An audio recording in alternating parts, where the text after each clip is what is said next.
Hello दोस्तों, अपने CPU को रिबूट जब कर रहा है, उस टाइम क्या हो रहा है, कुछ बॉल छोटा हो रहा है, कुछ बॉल बड़ा हो रहा है। आपने बहुत बार कोशिश किया ब्लेड से काटने के सही करने के लिए, लेकिन सही नहीं हो रहा है। जितने बार रिबूट हो रहा है, कहीं ना कहीं बॉल बड़ा हो जा रहा है, कहीं ना कहीं बॉल छोटा हो जा रहा है। फिर जब आप सीपीयू डालते हैं ना, उस टाइम आपका सेट ऑन नहीं होते। तो इस तरह का अगर फॉल्ट होता है ना आपका सीपीयू में, तो मेरा ये वीडियो देखो, आपको काफी कुछ समझ में आएगा। मेरा ख्याल से ये वीडियो देखने का बाद में आगे में ऐसा प्रॉब्लम आपका नहीं होगा। तो ये प्रॉब्लम होता क्यों है? पहले ये समझो। ये प्रॉब्लम इसलिए होते हैं जब आप सीपीयू को रिमूव किया और उसके बाद आयरन से डिसोलर ऑयल से बार-बार साफ कर रहा है, या तो ज़्यादा हीट देके आयरन से ज़्यादा हीट दिया, फिर ये सीपीयू क्लीन कर रहा है, ठीक है ना? या तो ब्लोअर से ज़्यादा हीट दिया, फिर आईसी को उठाया। तो इस टाइम क्या होता है ना, ये जो ऊपर ने जो पेंटिंग किया है कंपनी ने, जो पेंट किया है आईसी के ऊपर, जहाँ पे बल्ब वगैरह लग रहा है यहाँ पे देखो, ऊपर का जो लेयर होता है ना, जो पेंटिंग किया है, इस लेयर क्या होता है, ये डैमेज हो जाता है। और ये जब डैमेज हो जाता है, जब आप रिवॉल्व करते हैं ना, उस टाइम क्या होता है, कोई बल बड़ा हो जाता है, कोई बल छोटा हो जाता है। और आप जितनी बार भी कोशिश करो, ब्लेड से काट के दोबारा पीपीटी डाल के रिवॉल्व करने करने का कोशिश करो, फिर भी आपका बॉल ऐसा ही हो रहा है, कोई बॉल छोटा हो रहा है, कोई बॉल बड़ा हो रहा है। तो इसमें सीपीयू का अंदर में बहुत सारे ऐसा पॉइंट होता है, बहुत सारे ऐसा पिन होता है, जो एक दूसरे के साथ में कनेक्ट रहता है, ठीक है ना? तो आप लोग क्या करते हो, अगर इस तरह कोई पॉइंट वगैरह निकल जाता है, सोल वगैरह निकल जाता है, ये जो पेंटिंग है ये निकल जाता है, तब आप लोग क्या करते हो, बहुत ज़्यादा डर जाते हो। डरने की वजह से क्या करते हो, ये काम को रिटर्न कर देते हो। ऐसा बिल्कुल भी नहीं करना है। आपको करना क्या है, अच्छे से ध्यान से देखना है, बारीकी से देखना है। जो पॉइंट निकला है, जो पेंटिंग निकल गया है, जो सोल ऊपर का जो निकल गया है, इसको अच्छा से देखो, ये कौन सा पॉइंट पे कनेक्ट है। ये थोड़ा-सा थिनर डाल के आप माइक्रोस्कोप में आसानी से देख सकते हो, ठीक है?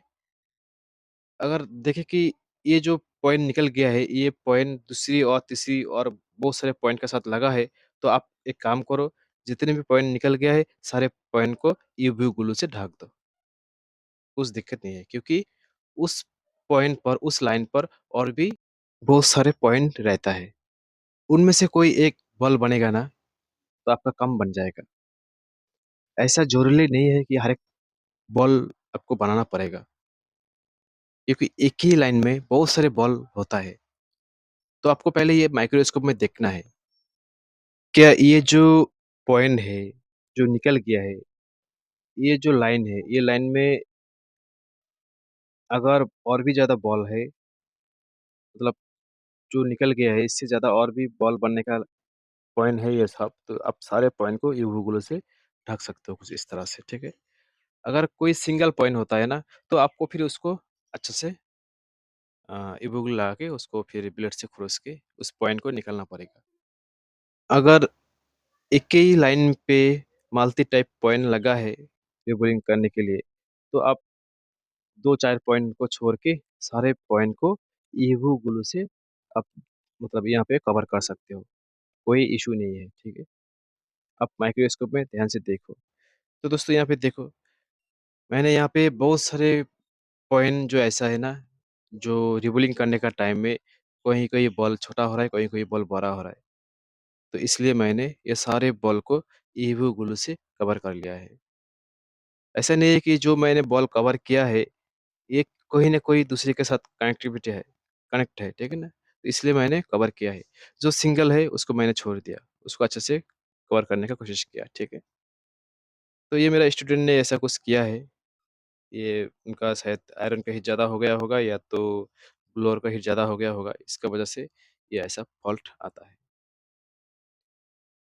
तो दोस्तों मैंने ये एक छोटा-सा वीडियो बनाया है, सिर्फ़ आप लोगों को ये समझाने के लिए कि अगर ऐसा फ़ॉल्ट होता है ना, तो आप इस तरह से ये काम को सही कर सकते हो, ठीक है?